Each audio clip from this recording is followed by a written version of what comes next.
आता मी तुम्हाला ताजं सरबत कसं करायचं ते सांगते. ताजं सरबताचा आणि ठेवलेल्या सरबताची चव वेगवेगळी लागते, वास वेगवेगळा लागतो.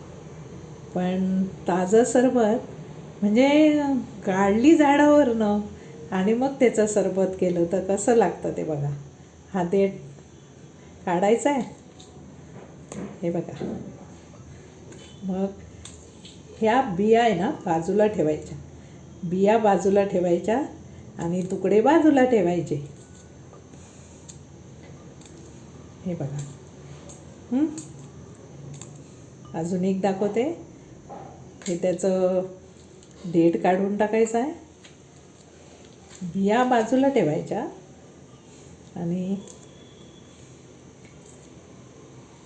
हे त्याची सालं बारीक बारीक असे तुकडे करायचे त्याचे. हाताने केले तरी चालतात, जमत नसेल तर कात्रीने करा, कशानेही करा.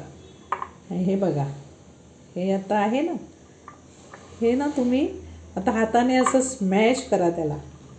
पण हे ताजं सरबत आहे, हे तुम्ही केल्यानंतर फ्रीजमध्ये ठेवून घेऊ शकता, तसं काय खराब होत नाही.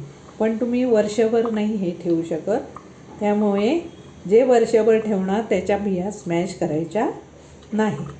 आता हे मी स्मॅश केलं, हो की नाही?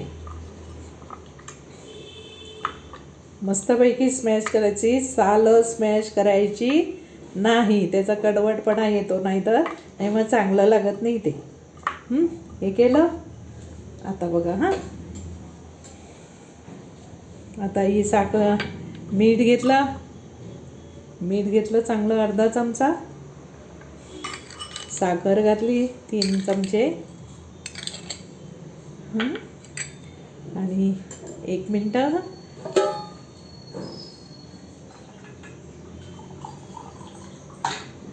आणि हे असं पाणी त्यात ॲड केलं आहे. बघा, हे फक्त 5-7 मिनटं असं ठेवलं ना तुम्ही, त्याला आपोआप रस सुटणार. मग ह्यात आहे ना थोडी जिराची पावडर तुम्ही घालू शकता ह्यावर देताना. एवढं मस्त लागतं. थोडासा बर्फ चालेल किंवा साधं माठातलं पाणी चालेल, हो की नाही? बरं, मग